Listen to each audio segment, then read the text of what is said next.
முதல்வர் ஜெயலலிதா அவர்கள் இறந்த பிறகு தமிழகத்தின் முதலமைச்சராகிவிட அதிரடி முயற்சி எடுத்தார் சசிகலா.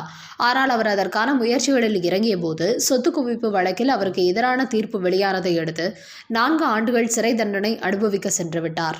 இதன் காரணமாக எடப்பாடி பழனிசாமி அவர்கள் தமிழகத்தின் முதலமைச்சராக நியமிக்கப்பட்டார். அவர் முதல்வர் பொறுப்பை ஏற்றபோது இவரால் கண்டிப்பாக 4 ஆண்டுகள் அதிமுக ஆட்சியை நீடிக்க முடியாது, இன்னும் சில மாதங்களிலேயே அதிமுக அரசு கவிழ்ந்துவிடும் என்று திமுக உள்ளிட்ட கட்சிகள் பரபரப்பு செய்தி வெளியிட்டு வந்தார்கள். அதோடு அதிமுக கட்சி கூடிய சீக்கிரமே பல துண்டுகளாக உடைந்துவிடும் என்று ஆளாளுக்கு கருத்து வெளியிட்டார்கள். ஆனால் இப்படி பலதரப்பட்ட கருத்துக்கள் வெளியான நிலையில் அது அனைத்தையும் பொய்யாக்கும் விதத்தில் 4 ஆண்டுகளாக அதிமுக ஆட்சியை சிறப்பாக நடத்தினார் எடப்பாடி பழனிசாமி. அதோடு கட்சியில் எந்த சலசலப்பும் ஏற்படாமல் இப்போது வரை அதிமுகவை கட்டுக்கோப்பாக வைத்திருக்கிறார். இதற்கெல்லாம் மேலாக 2021 சட்டமன்ற தேர்தலில் அதிமுக மிகப்பெரிய சரிவை சந்திக்கும், ஜெயலலிதா இல்லாத அதிமுகவை எடப்பாடி பழனிசாமியால் காப்பாற்ற முடியாது என்றெல்லாம் அரசியல் வல்லுநர்கள் கருத்து கூறி வந்தார்கள். ஆனால் அந்த கருத்துக்களை எல்லாம் அடித்து உடைக்கும் வகையில் தோல்வியடைந்தாலும் ஒரு கௌரவமான தோல்வியை சந்தித்து அதிமுகவையும் தூக்கி நிறுத்திவிட்டார் எடப்பாடி பழனிசாமி. அதன் காரணமாகவே தற்போது அதிமுகவில் அவரே முக்கிய தலைவராக உருவெடுத்திருக்கிறார். அதிலும் கடந்த 4 ஆண்டுகளில் அவர் செய்து வந்த சிறப்பான ஆட்சி அவர் மீது அதிமுகவினருக்கும் தமிழக மக்களுக்கும் நம்பிக்கையை ஏற்படுத்தியுள்ளது. இதன் காரணமாக இப்போது விட்ட வெற்றியை அடுத்து வரப்போகிற உள்ளாட்சி மற்றும் மக்களவைத் தேர்தல்களில் அதிரடியாக கைப்பற்றிவிட வேண்டும் என்பதற்காக எடப்பாடி பழனிசாமி அவர்கள் தலைமையிலான அதிமுக தற்போது முழு எனர்ஜியுடன் களத்தில் இறங்கியிருக்கிறது. தேர்தல் முடிவுகள் வந்த நேரத்தில் சில அதிமுகவினர் சோர்வடைந்த போதிலும் தற்போது அதிலிருந்து மீண்டும் வெற்றி கனியை பறித்துவிட வேண்டும் என்பதற்காக எடப்பாடியாரின் தலைமையில் அனைவரும் அணிதிரண்டிருக்கிறார்கள். இதனால் இனிமேல் தமிழகத்தில் அதிமுகவை அத்தனை எளிதில் யாராலும் வீழ்த்திவிட முடியாது என்பதை வெளிப்படுத்தும் வகையில் அதிமுக தற்போது மேலும் வலுவடையும் நிலை உருவாகியிருக்கிறது. முக்கியமாக அதிமுகவிலிருந்து சிலரை அழைத்து சென்று அமமுக என்கிற கட்சியை தொடங்கினார் டிடிவி தினகரன். அதன் காரணமாக அதிமுக கட்சியிலிருந்து சிலர் அவர் பின்னால் சென்றார்கள். அதையடுத்து மக்களவைத் தேர்தலை சந்தித்த டிடிவி தினகரன் 5% வாக்குகளை பெற்றார். அதோடு கடந்த மக்களவைத் தேர்தலில் அதிமுக கூட்டணி தோல்வியடைந்ததற்கு டிடிவி தினகரன் ஒரு காரணம் என்று கூறப்பட்டது. ஆனபோதிலும் 2021 சட்டமன்ற தேர்தலில் 2.5% வாக்குகள் மட்டுமே பெற்றிருந்தார் தினகரன். அந்த வகையில் அவரது வாக்கு வங்கி பாதிக்கு மேல் குறைந்துவிட்டது. அது மட்டுமின்றி டிடிவி தினகரனால் ஒரு தொகுதியில் கூட வெற்றி பெற முடியாத நிலை ஏற்பட்டது. பல தொகுதிகளில் அவரது வேட்பாளர்கள் டெபாசிட் கூட வாங்கவில்லை. ஆர்கே நகரை போன்று இந்த தேர்தலில் பல தொகுதிகளில் வெற்றி பெற்றுவிடுவார் என்று எதிர்பார்த்த அவரது கட்சியினர் இனிமேல் தினகரனுக்கு அரசியலில் பெரிதாக எதிர்காலம் இல்லை என்பதை புரிந்து கொண்டார்கள்.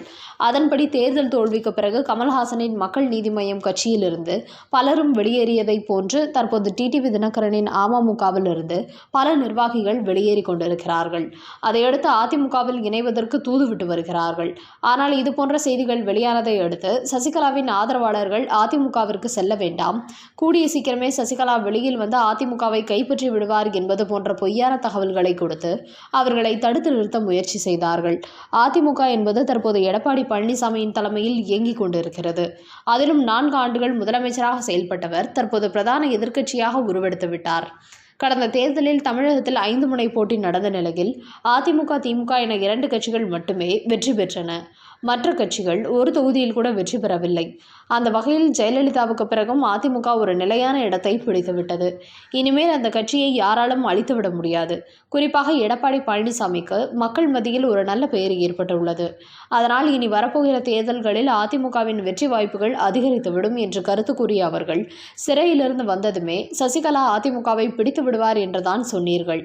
அதிமுகவும் அமமுகவும் இணைந்துவிடும் என்று கூறினீர்கள். ஆனால் இதில் ஒன்று கூட நடக்கவில்லை. அதிலும் சட்டசபை தேர்தலில் அதிமுக பெரிய அளவில் வீழ்ச்சி அடைந்துவிடும். அதனால் அதை வைத்தே கட்சியை உடைத்து சசிகலா பிரதான தலைவராகி விடுவார் என்று கூறினீர்கள். அது இனிமேல் நடப்பதற்கு வாய்ப்பே இல்லை என்று கூறியவர்கள் வெகு விரைவிலேயே நாங்கள் அதிமுகவில் இணையப் போகிறோம் என்று தங்களது மனநிலையை வெளிப்படுத்தியிருக்கிறார்கள்.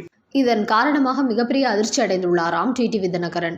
இதுவரை தன்னை சுற்றி இருந்தவர்களிடம் சட்டமன்ற தேர்தலுக்கு பிறகு நிலைமையை தலைகீழாகிவிடும், தமிழகத்தில் அமமுக ஒரு பிரதான கட்சியாக உருவெடுத்துவிடும் என்று சம பில்டப் கொடுத்து வந்த தினகரனின் அனைத்து வார்த்தைகளும் பொய்யாகிவிட்டதால் இப்போது அவர் சொல்லும் வார்த்தைகளை கேட்பதற்கு அவர்கள் யாருமே தயாராக இல்லையாம். அதனால்தான் மீண்டும் அதிமுகவில் இணைவதற்கு அவர்கள் தூதுவிட்டிருப்பதாக செய்திகள் வெளியாகியுள்ளன. மேலும் எடப்பாடியார் அவர்களை பொறுத்தவரை அதிமுகவை இன்னும் வலுப்படுத்த வேண்டும் என்கிற முயற்சியில் தற்போது தற்போது தீவிரமாகி இருக்கிறார்.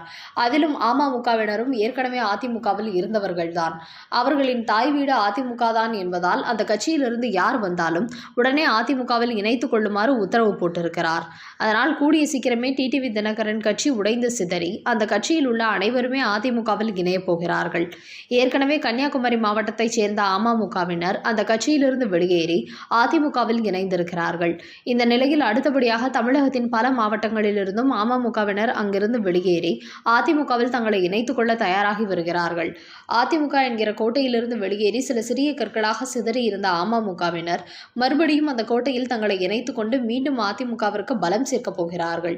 இது மட்டுமின்றி அதிமுகவில் தற்போது இளைஞர்களுக்கு அதிகப்படியான பொறுப்புகள் வழங்கப்பட இருப்பதால் இன்னும் அதிகப்படியான உறுப்பினர்களை கட்சியில் சேர்க்கும் பணிகளும் முடுக்கிவிடப்பட்டுள்ளது. முக்கியமாக விரைவில் வரப்போகிற உள்ளாட்சி தேர்தலுக்கு முன்பே கட்சியின் உறுப்பினர்களை அதிகப்படுத்தும் பணிகள் முடுக்கிவிடப்பட்டுள்ளது. இதற்காக அதிமுகவின் முன்னாள் அமைச்சர்கள் 10 பேர் கொண்ட ஒரு குழு அமைக்கப்பட்டுள்ளது. அவர்களின் தலைமையில் உறுப்பினர் சேர்க்கை தொடக்கப்பட்டு எடப்பாடியார் முன்னிலையில் இன்னும் ஏராளமானவர்கள் மாற்றுக் கட்சிகளிலிருந்து அதிமுகவில் இணையப் போகிறார்கள். இப்படி ஒரு செய்தி வெளியானதை அடுத்து அதிமுகவை உடைத்து காட்டுகிறேன், அதிமுகவை விட பெரிய கட்சியாக உருவெடுத்து காட்டுகிறேன் என்ற சவால் விட்டு வந்த டிடிவி தினகரன் கூடிய சீக்கிரமே நாம் தனிமரமாகி விடுவோமோ என்று தடுமாறி போய் நிற்கிறார்.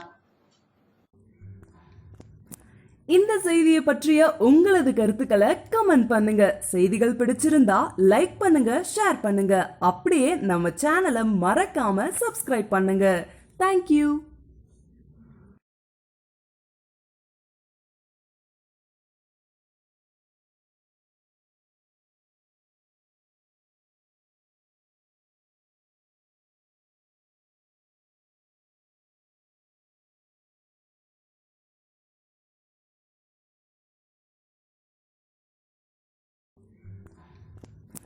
இந்த செய்தியை பற்றிய உங்களது கருத்துக்களை கமெண்ட் பண்ணுங்க. செய்திகள் பிடிச்சிருந்தா லைக் பண்ணுங்க, ஷேர் பண்ணுங்க.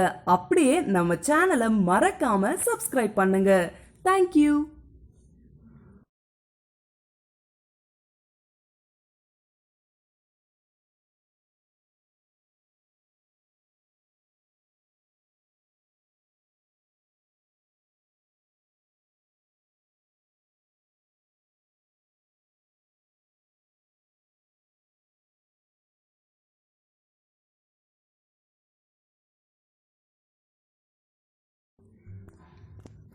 இந்த செய்தியை பற்றிய உங்களது கருத்துக்களை கமெண்ட் பண்ணுங்க. செய்திகள் பிடிச்சிருந்தா லைக் பண்ணுங்க, ஷேர் பண்ணுங்க. அப்படியே நம்ம சேனலை மறக்காம சப்ஸ்கிரைப் பண்ணுங்க. தேங்க்யூ.